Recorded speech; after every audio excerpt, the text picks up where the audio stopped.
সাত রং সাত রং সাত রং। ঈদ মোবারক, ঈদ মোবারক, ঈদ মোবারক। সুপ্রিয় দর্শক মণ্ডলী, ঈদের অনেক অনেক শুভেচ্ছা জানিয়ে শুরু করছি সাত রং। ঈদ মানে খুশি, ঈদ মানে আনন্দ, ঈদ মানে ভালোবাসা ভাগাভাগি করে নেওয়ার সুযোগ।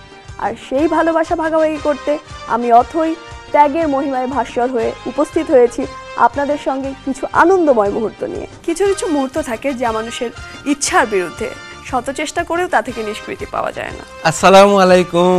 ওয়ালাইকুম আসসালাম। আইলাম। আসলেন কি জন্যে? যে এই যে কুইজ বলতাম। কুইজ বলতেন? তার জন্য এত ফিটফাট হয়ে? জিন্দেগিতে প্রথম আইসি টিভি সাজাইয়া গুজাইয়া দিছে আমার বিবি। ওয়াও, তো যা যা জিজ্ঞেস করবো উত্তর দিতে পারবেন তো? কি যে কোন, আপনি কি মনে করছেন আমি কিছুই জানি না? একবারে বুকা, আমার মাথায় আছে বুদ্ধির পুকা। জিজ্ঞেস করেন, জিজ্ঞেস করেন। ওরে বাপরে, আপনি দেখছি একেবারে রেডি হয়ে এসেছেন। জি হ্যাঁ, একদম ফিটফাট, ফার্স্ট ক্লাস। First class? বাহ, আপনি তো ভালো ইংলিশও বলতে পারেন। ইস, কি দেখুন, ইংলিশ দেশে থাকি, শিখতে হইব না? আমি ইংলিশ বিংলিশ বাংলিশ সব কিছু কিছু কিছু জানি। জিজ্ঞেস করেন, জিজ্ঞেস করেন। জানেন, বলতে পারবেন? ইয়েস ইয়েস, ইয়া ইয়া ইয়া। বাহ, খুব সুন্দর। আচ্ছা বলেন তো, something is better then nothing এর অর্থটা কি? এটা তো একদম সোজা, একদম সহজ, যে কেউ পারবো। আপনি জানেন? জানুন না কেন, এই জন্য আপনি কইতে আছেন আমগো পাশের বাড়ির শামসুদ্দিন মিয়া বেটার তিন নাতিন। ঠিক বলি নাই? বাহ, ভালোই বলেছেন। কইছিলাম না? আরো জিগান, আরো জিগান। আচ্ছা বলুন তো, বাংলাদেশের প্রধান নদী কয়টি? এটা তো আরো সোজা, আরো সহজ।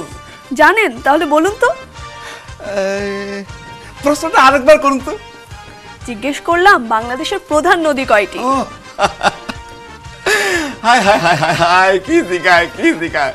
যে কয়টা আছে হেই কয়টাই, হেড থেকে তার বেশি হইতে পারে না। তাহলে বলুন তো, হীরা যদি খায় ক্ষীরা আর তার বউকে দেয় যদি বাকল, তাহলে সে কেমন লোক? Well, Hira is a good, is a bad, is a. পারবেন তো? আরে কেন পারবো না? আমি একটু হিসাব মিলাইতেছিলাম। এই হীরা যদি খায় ক্ষীরা আর বউয়ের দেয় বাখল, তাইলে হের নাই কোনো আখল, একটা আস্ত ব্যাকল। দারুণ, সলিড। আচ্ছা বলুন তো, আপনাকে আমি আরেকটা কোশ্চেন করি। কোন পানি পানি না? এটা তো আরো সোজা, আরো সোজা, একবারে পানির লান। এটা হচ্ছে কি জাপানি। বাহ, ফ্যান্টাস্টিক, চমৎকার। কয়দিন পরে লাল পাসপোর্ট পাবো, আমার ডাইকে না কেন ভাড়া এলাম। দারুণ দারুণ, চমৎকার। আজ তাহলে বুঝছি বুঝছি, আজ তাইলে আসি। থুকু, আমার বিবি দেখতে আছে, আমার বিবির একটা ঈদ মুবারক দে। অবশ্যই অবশ্যই। ঈদ মুবারক। আসি, বাই বাই, টাটা টাটা। মানুষ যখন কাউকে ভালোবাসে তখন তার মধ্যে সে নিজেকে আবিষ্কার করে। তার চোখে দেখতে পায় নিজেকে, দেখতে পায় পুরো পৃথিবীটাকে।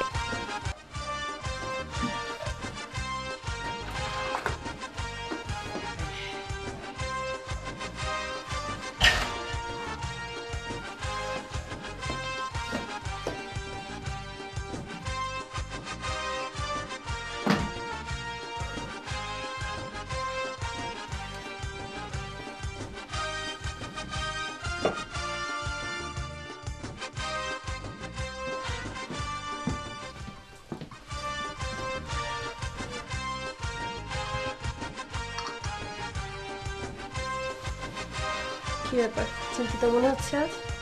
হ্যাঁ, ভাবছি শপের একটা ব্রাঞ্চ করব। রাখো তো এইসব।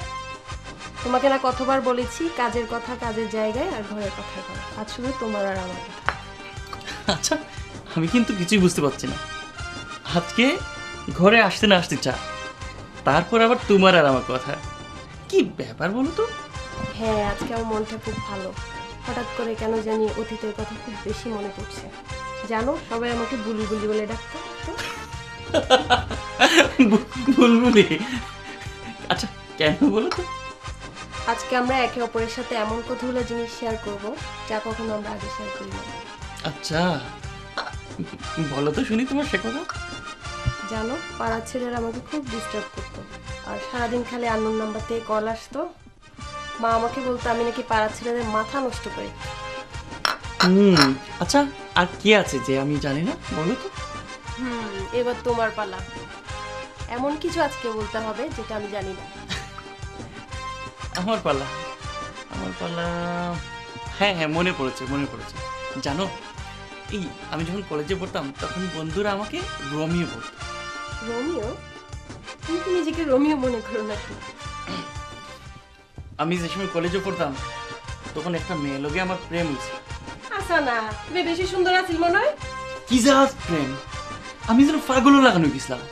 ওনো আর নাম্বারও থনো আননোন নাম্বারও তুমি কল নইছতু কেউ আরে বুলবুলি বলে এনো দেখতে ধরো। ওনো তোর মতো ফল হলো এই সংসার করতাম না, বুঝছো?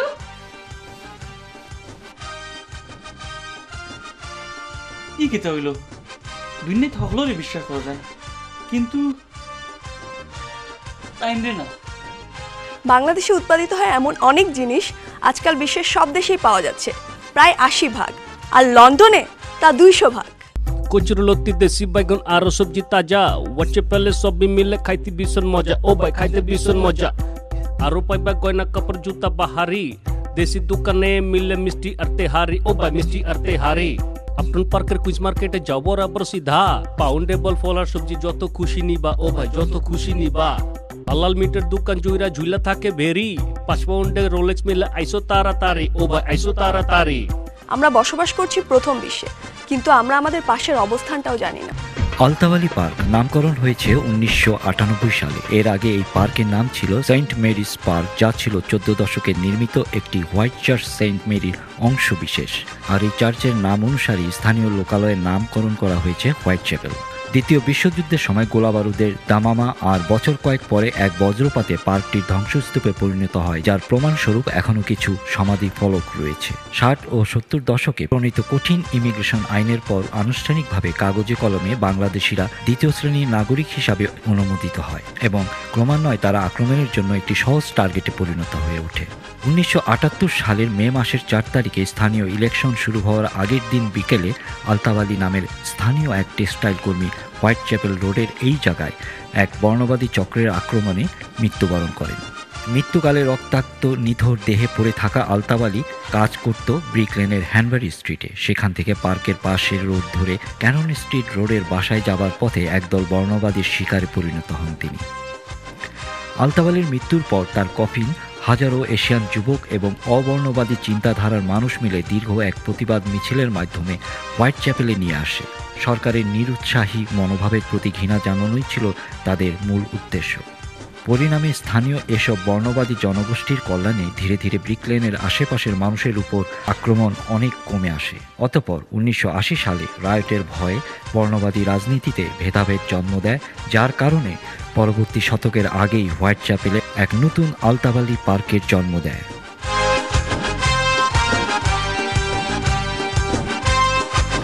সংসার সুখের হয় রমণীর গুণে, কিন্তু রমণী সুন্দর হয় কিসের গুণে? আমি এখন দেখাচ্ছি, যদি আমরা কোনো পার্টিতে কুইক যাই, কুইকলি কীভাবে একটা মেকআপ করে যাওয়া যায়। ওকে,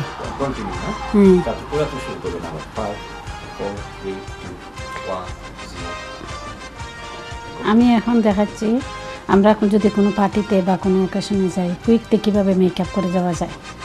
সে তো ফার্স্টে মুখটা একটু ক্লিন করবো, একটু ময়েশ্চারাইজার লাগাইতেছে মুখটা সফট হওয়ার জন্য।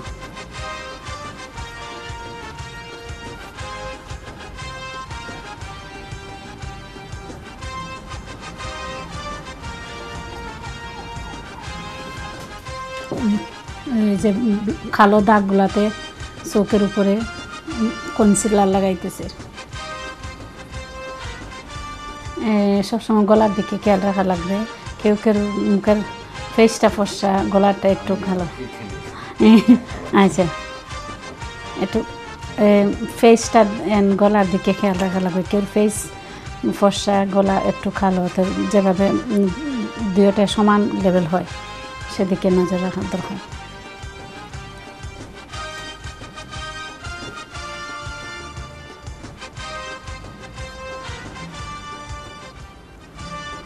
রাত্রের পার্টিতে একটু ডিপ মেকআপ, লাইক হাইলাইটটা আমি আইশ্যাডোটা অনেক ডিপ করে যে যে কাপড় পরে এই কাপড়ের সাথে ম্যাচ করে।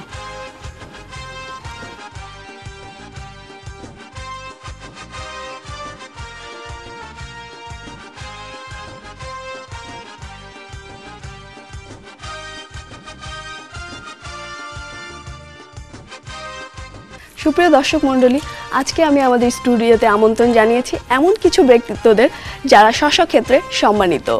আমরা 3 জন ব্যক্তিত্বকে আমন্ত্রণ জানিয়েছি, যাদের মধ্যে প্রথম রয়েছেন আমাদের সাথে ইউকের একজন মহিলা শেফ, যিনি পেয়েছেন শেফ কারি অ্যাওয়ার্ড। তার নাম হচ্ছে ফাহমিদা চৌধুরী। আপু, ঈদ মোবারক। ঈদ মোবারক আপনাকে। দর্শক, আমি এখন যার সাথে আপনাদের পরিচয় করিয়ে দিচ্ছি, তিনি হচ্ছেন ইউরোপের একজন বিখ্যাত গায়িকা গৌরী চৌধুরী।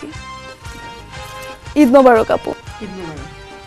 আর দর্শক, আমি সবশেষে আপনাদের যার সাথে পরিচয় করিয়ে দিচ্ছি, তিনি হচ্ছেন বাংলাদেশের জনপ্রিয় চলচ্চিত্র অভিনেত্রী রোজিনা। ঈদ মোবারক আপু। ফাহমিদা আপু, আপনার কাছে আমি জানতে চাবো, আপনি যে এত বড় একটা অ্যাওয়ার্ড পেলেন, এর পেছনের রহস্যটা কি? এর পেছনের রহস্যটাই আমার রান্না।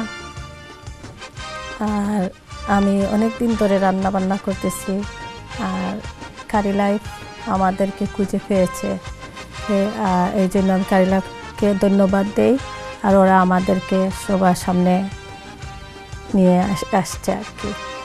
আর রান্নাবান্নাটা আমার খুবই উৎসাহ লাগে, আর আমি আমার নিজের ডিশগুলো ক্রিয়েট করতে ভালোবাসি। আপু, আজকে আপনি ঈদে কি রান্না করলেন? আমি এই পিঠা বানিয়েছি, আমাদের দেশের সুস্বাদু খাদ্য, খুরমা, পোলাও, এইসব সব করেছি। আমার বাচ্চারা ভালোবাসে। আমাদের সিলেটে খুব প্রিয় গরুর মাংসের সাথে চালের রুটি দিয়ে খেতে ভালোবাসে, এইগুলোও করেছি। তাহলে এখন আমরা আসছি গৌরীদির কাছে।